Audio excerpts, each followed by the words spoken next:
Non, je crois qu'il est temps de remettre la MJC au milieu du quartier parce qu'on entend quand même un certain nombre de fadaises dans cet hémicycle. Et puis, pour tordre un peu le cou à tout ce qui se dit à l'heure actuelle, effectivement, dans le scénario RTE, il y en a 3 qui prévoient un scénario 100% ONR à horizon 2050 ou 2060 et 3 qui prévoient du nouveau nucléaire. Dans le scénario N1, il y a 8 nouveaux EPR, mais 58 gigawatts supplémentaires d'éoliennes. Ça représente une multiplication par 3,3 de la puissance. Dans le scénario R2, vous allez être content, N2 avec 14 nouveaux EPR, c'est une multiplication par 2,9 des éoliennes. Et dans le scénario N03, avec 14 EPR plus des SMR, c'est une multiplication par 2,5. Donc vous voyez que tout ce que vous racontez depuis tout à l'heure ne sont que des fadaises. J'attends avec impatience que vous nous disiez comment on va remettre en marche la vingtaine de réacteurs nucléaires qui sont à l'heure actuelle à l'arrêt, que vous nous disiez comment on va terminer de construire Flamanville avant d'envisager d'en faire des nouveaux. Et surtout, j'attends avec impatience ce débat sur la programmation pluriannuelle de l'énergie et tout ce que vous allez nous raconter en termes de sobriété, parce que si on doit développer du nucléaire et se passer complètement des renouvelables, il va falloir que cette sobriété, elle soit drastique et vous nous proposiez comment on va sortir du libéralisme et changer nos modes de production, de consommation et d'échange.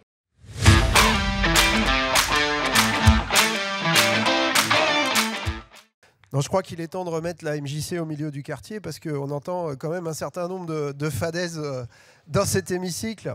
On entend un certain nombre de fadaises, notamment sur les bancs du Rassemblement national en face, où on voudrait nous faire croire que l'uranium pousse dans nos jardins et que par contre, il n'y a jamais un courant d'air qui souffle sur nos côtes et sur nos terres. Nous ne sommes pas pro-nucléaire, mais voilà, les premières, c'est dans 10 ans, c'est dans 15 ans, à condition qu'on réussisse à en faire, puisque je rappelle que Flamanville a déjà 12 ans de retard et qu'on n'est pas sûr de les finir un jour.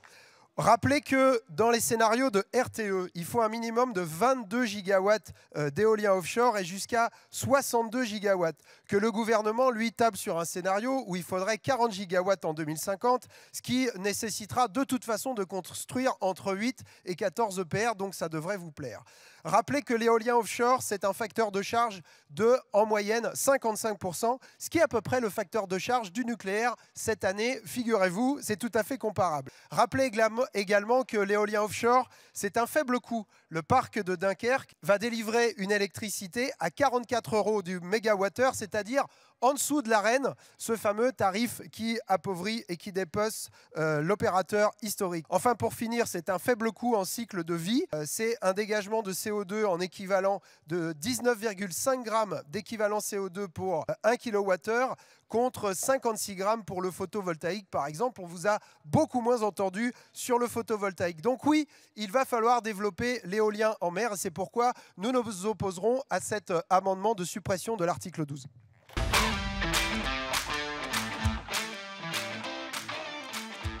Finalement, on a passé beaucoup de temps à parler des éoliennes. On prend un peu de temps pour parler de la planification et vérifier que ça va fonctionner. On nous dit, parmi les rapporteurs, qu'on serait dans une logique de contradiction entre réaffirmer depuis le début la place des communes et, à cet instant, avec l'amendement que nous défendons, affirmer la place de l'État qui viendrait d'une façon verticale imposer sa vérité. Ce n'est pas une histoire de contradiction, c'est une histoire d'équilibre. Mais toute cette loi est une histoire d'équilibre. On dit qu'il faut développer les énergies renouvelables et on sait très bien que ça a aussi des impacts sur la biodiversité, d'ailleurs comme toutes les activités humaines. C'est une histoire d'équilibre. On a un processus dans lequel la commune a quand même largement la main.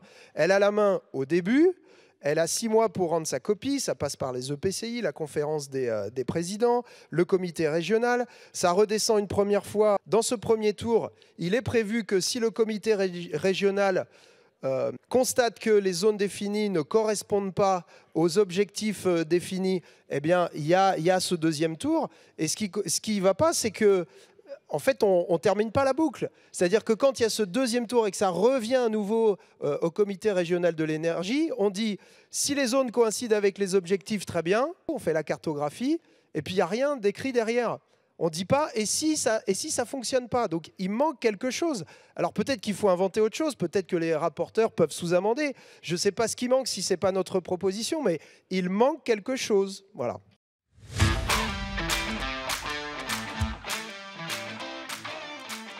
Par ailleurs, sur l'article 3, qui est à notre sens, à l'heure où nous parlons, une sorte d'usine à gaz bas carbone. Là aussi, deux problèmes. Le problème, celui des zones d'accélération, que je qualifierais plutôt de zones d'aquabon, parce qu'on a défini des zones, mais rien ne prouve, à l'heure où nous parlons, que des installations d'ENR vont s'implanter dans ces zones et permettre de réaliser les objectifs définis.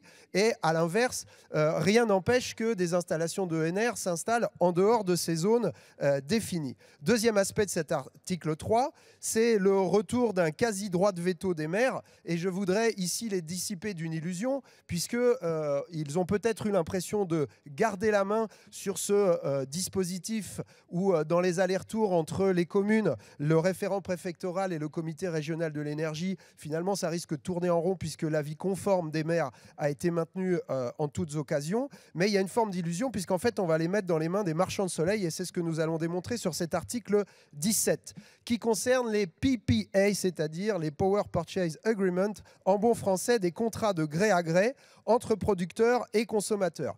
Et puisqu'il était question de zone, eh bien laissez-moi vous dire que là, ça va être la zone et pour de bon, puisque c'est la main invisible du marché qui va faire en sorte que des installations d'énergie renouvelable vont pouvoir se mettre partout et comme je disais tout à l'heure, aussi bien dans les zones d'accélération qu'en dehors. La semaine dernière, où nous apprenions que l'entreprise Google, multinationale, multimilliardaire, a contracté avec Engie pour 100 MW de éolien offshore au large de l'Écosse. D'ailleurs, les activités de Google, elles, qui ne sont jamais interrogées ni planifiées. Donc, on se retrouve avec des acteurs privés voilà, de la production internationale qui contractualisent avec des acteurs privés du marché de l'énergie et qui s'accaparent en fait des morceaux de territoire pour subvenir à leurs besoins. Alors, laissez-moi vous dire que nous ne sommes pas d'accord, premièrement, avec ce déploiement anarchique des énergies renouvelables. Deuxièmement, nous ne sommes pas d'accord avec cette injustice sur les prix, puisqu'évidemment, avec ce fonctionnement de marché, ça va profiter aux plus gros producteurs et aux plus gros consommateurs.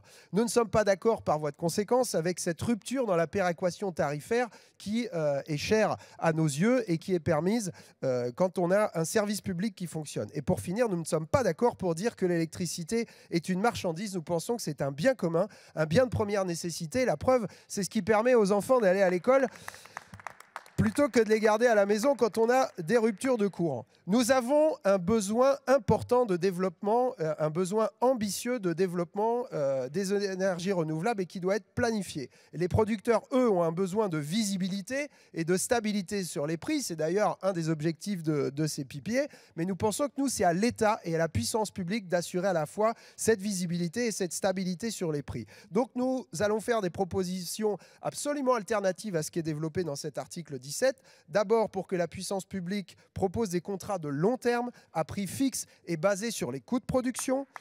Pour cela, il nous faudrait qu'un opérateur public unique et national d'achat soit créé, qui puisse racheter l'électricité à l'ensemble des producteurs. En miroir, ça permettrait de garantir des tarifs réglementés de vente pour tous, les ménages, les collectivités, les entreprises, eux aussi basés sur les coûts de production. Donc ça donnerait aussi de la stabilité et de la visibilité à l'ensemble de ces personnes qui profitent de l'électricité. On ne serait pas obligé de faire des boucliers tarifaires et des chèques énergie voilà, à l'emporte-pièce. Et pour finir, nous sommes pour un retour, pour la création d'un pôle public de l'énergie en articulation avec des régies publiques locales. Je conclus en disant que toutes ces propositions permettraient d'échapper à l'anarchie qui risque de se créer avec ce qu'on va voter là, de sécuriser les investissements pour que se déploient les énergies renouvelables et de dissiper les illusions des maires qu'on va mettre dans les mains des marchands de soleil.